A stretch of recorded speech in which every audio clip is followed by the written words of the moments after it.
Oi, Azaki, hoje é quarta-feira e eu estou aqui para fazer uma pequena revisão dos assuntos que vão cair nas provas de ciências e história, tá?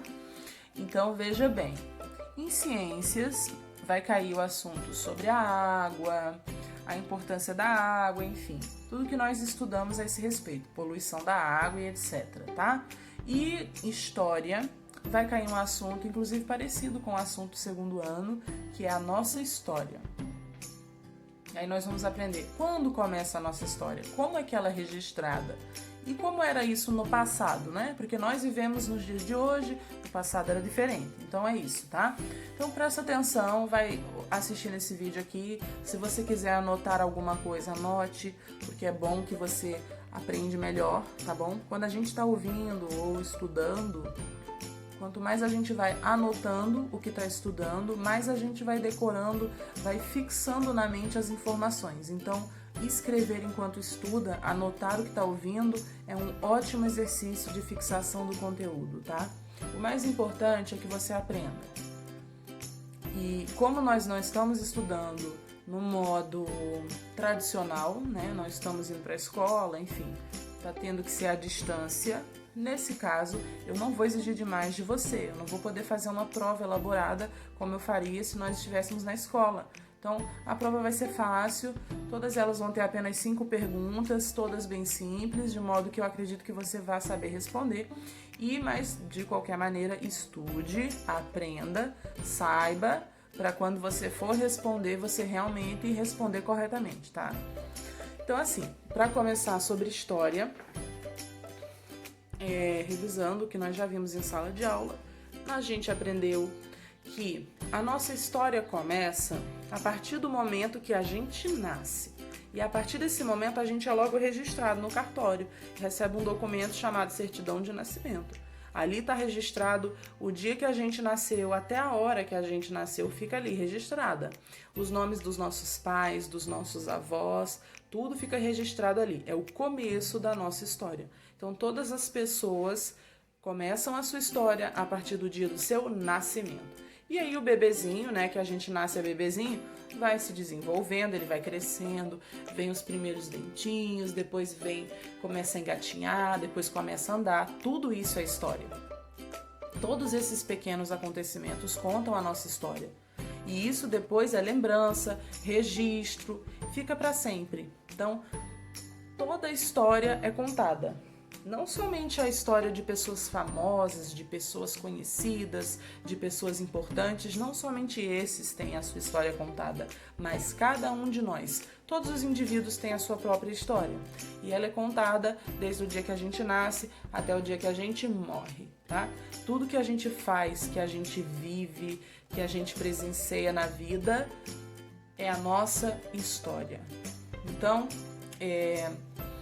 os nossos documentos são uma fonte importante do registro da nossa história. A gente tem nos nossos documentos inúmeras informações a respeito de quem nós somos, a respeito de onde a gente vive, onde a gente nasceu, quem são os nossos parentes, familiares, enfim.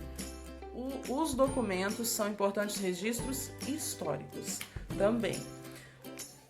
Agora veja, no passado não existiam os documentos que tem hoje, né? Então no passado a maioria das pessoas não tinham a sua história registrada. Por exemplo, hoje a gente não sabe muito sobre as populações das antigas nações, né? A gente sabe sobre os reis, sobre os imperadores, sobre os homens que ficaram famosos, os guerreiros, enfim. Essas pessoas têm registro histórico porque elas ficaram famosas. Então, existe bastante informação sobre elas, mas das pessoas comuns que não fizeram nada extraordinário, que não ficaram famosas nem conhecidas, não existe basicamente quase nada. A gente sabe como viviam, o que comiam, como se vestiam, por causa das imagens, das pinturas, dos desenhos, das informações que são feitas a respeito da época, mas a gente não sabe sobre cada indivíduo, não é? Então, assim, essas pessoas também contaram a sua história em algum momento na história da humanidade em que elas viveram, elas contaram a sua história e isso ficou registrado de alguma forma. para as pessoas que ficaram aqui depois que elas partiram. As lembranças muitas vezes são perpetuadas, enfim, passa de geração para geração. Também essa é uma forma de guardar a história de alguém e etc. Nós estudamos na escola também, a gente viu sobre os faraós, por exemplo. Eu cheguei a mostrar até múmia e para vocês as tumbas, para vocês verem como é, né? Como é que era que eles viviam e etc. E nós vimos que os faraós, eles, por exemplo, eles tinham uma forma de registrar a sua história bem forte. Eles gostavam que fosse desenhado nas paredes e que escrevessem os seus feitos, o que eles estavam conquistando, como eles estavam governando, e eles queriam ficar para a história. Isso era importante para eles. Então eles deixaram muita coisa, muito registro. A gente sabe como eles viviam, o que eles comiam, como trabalhavam. Sabemos até praticamente a personalidade dessas pessoas, porque eles deixavam tudo registrado. Então a história dessas pessoas hoje chega ao nosso conhecimento, né? Através também dos seus objetos, das suas roupas, das suas próprias tumbas, a gente tem bastante informação sobre como era a vida desses homens, desses faraós, enfim. Então, nossa história é isso, né? Ela começa lá atrás, muito antes de Jesus nascer, o início das civilizações, como tudo começou. Então era muita guerra, conquista de espaço, reis, rainhas, intrigas, brigas, e tudo isso foi formando a história da humanidade como nós conhecemos hoje. Na verdade, a história da humanidade é uma história de muita guerra, de muita luta, um país, uma nação lutando com outra, guerras por poder, por territórios, e sempre foi assim ao longo de todos os anos, tá? E aí isso vai cair assim na prova, vou fazer perguntas a esse respeito. Por exemplo, quando é que começa a nossa história? Ou o que pode registrar a nossa história? O que são registros históricos e fontes históricas? Então, tem bastante coisa assim. Fontes históricas podem ser documentos, fotos, desenhos, cartas, escritas, tudo que nos pertenceu, que teve alguma ligação conosco ou com a pessoa, né, histórica, tudo isso é fonte histórica. É de onde se tira ali informações sobre essa pessoa. São registros da história dessa pessoa, né? Personagens históricos são essas pessoas que ficaram bem conhecidas, que hoje a gente ouve falar, porque tem bastante informação sobre elas. Então essas pessoas são personagens históricos, eles são personagens da história da humanidade. E os registros, as fontes históricas, é tudo que existe a respeito deles, tudo que eles deixaram, todos os seus objetos, imagens, enfim, tudo que tem a ver com essa pessoa, com essas pessoas, são registros e fontes históricas, tá? Então a gente tem personagens importantíssimos da nossa história, por exemplo, a gente tem Dom Pedro I, que proclamou a independência do Brasil. Depois nós temos Dom Pedro II, que foi o último imperador do Brasil, que era um homem que o povo amava, era um homem bom, enfim. Depois tivemos, também podemos citar como exemplo a princesa Isabel, que foi ela que foi a responsável pela libertação dos escravos. Então ela é uma personagem histórica muito importante, porque a partir do momento que ela libertou os escravos, tudo mudou, não é? Toda a história das coisas no Brasil mudaram. Então, é uma figura histórica, uma personagem importantíssima. Então, basicamente é isso, tá? Personagens históricos, registros, fontes. Quando começa a nossa história, quando é que ela termina, como ela é contada, tudo isso você também pode olhar na internet, se você tiver interesse, e é bom para você estudar, para você agregar conhecimentos, assim como eu mandei 2 vídeos para você assistir, de matérias que vão cair nas provas. Você pode assistir outros vídeos também, você pode ir atrás de estudar melhor e de aprender melhor, tá? Então, enfim. E sobre ciências, nós estudamos sobre a água, né? Nós vimos que a água é a nossa mais importante fonte de vida. Sem água, nós não podemos viver, nenhum ser vivo sobrevive sem água, então ela é essencial, extremamente indispensável. E nós vimos que aparentemente a água ela é um recurso inesgotável. Então nunca vai chegar um momento que não vai ter água de jeito nenhum. Ela é inesgotável porque a água ela mantém um ciclo. Ela se renova, você utiliza, mas ela volta para a natureza e é reutilizada de novo. Então, a água ela é um recurso que não esgota, que não acaba nunca. Porém, ela pode diminuir consideravelmente dependendo de como a gente cuida dela, de como a gente se comporta. Então, aí nós entramos no assunto que é sobre a poluição da água. A água é formada pela representação molecular H2O, que indica que ela tem 2 átomos de hidrogênio e 1 átomo de oxigênio, tá? Isso você não precisa entender agora, você vai aprender mais tarde, ok? Mas se atenha ao fato de que a água pura, como ela brota da nascente, como ela brota da natureza, ela é perfeita para a nossa vida, para a vida dos animais, enfim, para todos os seres vivos, até as plantas, né, que são seres vivos também, precisam de água. Tudo precisa de água. Inclusive a terra. A terra não é ser vivo, mas também precisa de água, porque senão ela seca, ela não pode dar mais frutos, ela não pode alimentar. Então a água é imprescindível para a vida, tanto direta quanto indiretamente. E quando a gente polui a água e deixa essa água suja, a gente não pode fazer uso dela, e nem os animais. Então a água ela nunca vai acabar, sempre vai ter água, mas nem sempre vai ser suficiente para todo mundo. Muita gente pode acabar vindo a morrer de sede, ou os animais, e primeiramente eles é que são atingidos por causa das nossas atitudes. Então, não jogar nunca lixo nos rios, nos esgotos, né? Jogar qualquer coisa, nunca poluir a água, em hipótese alguma. Isso é inadmissível, porque isso demonstra, se a gente faz isso, que nós não estamos preocupados com as gerações futuras ou até com a gente mesmo. Porque se a gente ficar sem água, como é que a gente vai viver? Então, a água não acaba, ela é um ciclo, ela sempre se renova, então sempre vai ter água no planeta, mas ela nem sempre vai estar ao nosso alcance. Pode ser que falte água, pode ser que a água se torne um recurso, embora inesgotável, mas bastante escasso, ou seja, que tenha em pouca quantidade. E aí a gente tem toda a água do planeta, ela não é igual, né? Nós temos água salgada e água doce. A água salgada, como você já sabe, é aquela água dos oceanos, do mar. Ela é salgada porque ela tem sal, mas não é aquele sal de cozinha que a mamãe usa, não. É um sal diferente, é da natureza. E isso deixa a água realmente salgada, você sabe. A água do mar é salgada e essa água, que é a que tem maior quantidade no planeta Terra, ela não é própria para o nosso consumo. A gente não pode beber água do mar, dos oceanos, não é? Ela só é própria para a vida dos animais marinhos. Os animais que já vivem na água, no mar, esse sal da água é ideal para a vida deles, não faz mal, mas para nós sim.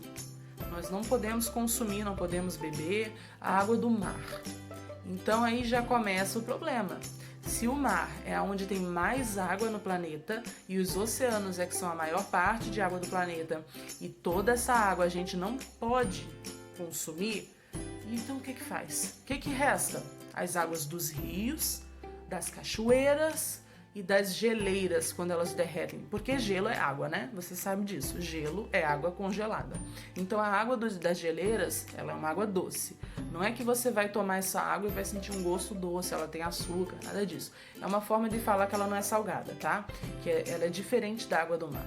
E essa água presente nos rios, nos açudes, nas cachoeiras, nas geleiras, essa é a água ideal para o consumo humano e para a maioria das espécies dos animais, porque os animais também não podem beber água do mar. Aliás, você não vê animais no mar, você não vê um leão na praia indo beber água, você não vê uma girafa, um elefante, um tigre indo no mar beber água, porque não é natural, né?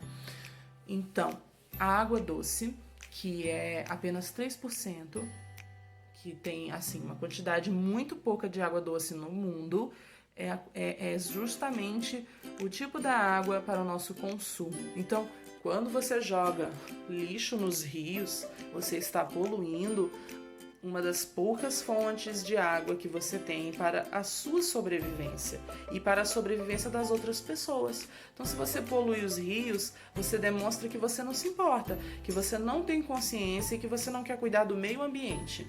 Poluir a água torna ela imprópria para o consumo. Você não pode beber uma água poluída, senão você fica doente e morre. Você não pode tomar banho com uma água podre. Então, não poluir os rios é importantíssimo, porque afinal de contas a gente sobrevive deles. Das cachoeiras, enfim, de água doce. A maior água do planeta, a maior parte de água do planeta é água salgada, é uma água que não podemos consumir. Mas a água doce, que é a menor quantidade, é justamente a que nós precisamos preservar. E como eu falei, ela não acaba. Sempre vai ter água, mas ela pode diminuir. E pode faltar água, ela pode não ser suficiente para a quantidade de gente que tem no mundo. Por isso que nós devemos cuidar da nossa natureza, daquilo que nós temos, para que depois a gente não seja prejudicado. Então, os animais de água doce, eles só podem sobreviver na água doce, assim como os animais de água salgada só podem sobreviver dentro da água salgada. Então, eles têm o seu habitat natural e eles vivem ali, tá? Basicamente é isso também que vai cair na sua prova. E essa água doce que vem dos rios, que vem das nascentes e etc., ela é sempre tratada. Então, você pode aí também pesquisar na internet sobre o tratamento de água, porque a água ela vem bruta, né? Ela vem natural, então às vezes ela pode ter alguma substância que não é interessante para o nosso consumo, não que vá fazer mal, mas que talvez não seja ali ideal para que a gente tome essa água de qualquer jeito. Então, ela é sempre tratada, ela é sempre limpa. As pessoas responsáveis por isso garantem que essa água chegue até nós, na nossa torneira, no nosso chuveiro, inclusive no galão de água que a gente bebe, eles garantem que essa água chegue limpa, que ela chegue pura e o mais ideal possível para o nosso sustento, para a nossa vida e para a nossa saúde. Então, o tratamento de água é algo muito importante. Às vezes a água ela vem com muita lama, ela vem com sujeira. Os grandes açudes, que são armazenadores de água, né? Aquela água ali, ela não é limpa, ela não está perfeita para o uso. Então, essa água, ela passa por muito tratamento, bastante desintoxicação, limpeza e purificação antes de chegar na nossa torneira. Então, assim, você pode, e eu posso até mandar, né? Outros vídeos falando sobre isso, sobre o tratamento de água, sobre como isso acontece, como é feito. Se você quiser fazer um desenho representando um tratamento de água, você pode fazer também, é interessante, né? Um trabalhinho a mais. Então é isso que vai cair na sua avaliação sobre essa questão. Então é lembrar quantidade de água doce, quantidade de água salgada, qual é a água que é própria para o nosso consumo, onde ficam essas águas, né? Onde a gente encontra água doce, onde é que a gente encontra água salgada. Exemplos de animais que vivem tanto em água doce quanto em água salgada. E por quê? Por que nós devemos cuidar da água? Por que não pode poluir? Por que não pode sujar? E a água, lembrar disso, é um recurso natural, inesgotável, não vai acabar, mas isso também não quer dizer que a gente pode desperdiçar e usar de qualquer maneira, porque de qualquer maneira, embora não acabe, ela pode diminuir, né? E aonde não chega a água, há muito sofrimento. Aqui a gente presencia isso várias vezes, lugares e casas onde não tem água, onde a água não está chegando, onde as pessoas têm que esperar muito tempo para ter água novamente. E quando essa água chega, ela fica pouco tempo, logo vai embora de novo. Então, viver assim é muito ruim, é muito desagradável, e isso já é consequência das nossas atitudes, do fato de que a gente não tem economizado água. Então, quanto mais a gente for teimoso e fizer as coisas erradas, mais problemas nós mesmos teremos. Então, isso é mais importante de tudo de se lembrar. Cuidar sempre do meio ambiente, preservar o que nós temos, porque nem tudo é inesgotável. A água mas tem outras coisas que não são. Então, a gente precisa preservar isso, cuidar do nosso planeta, do nosso meio ambiente, por nós e pelos outros, e pelos animais e pelas gerações futuras, tá? Então, basicamente é isso, tá? Revisão de história e ciências, ok? São 5 perguntinhas nas provas, vai estar bem fácil. Então, estude para tirar nota 10, ok?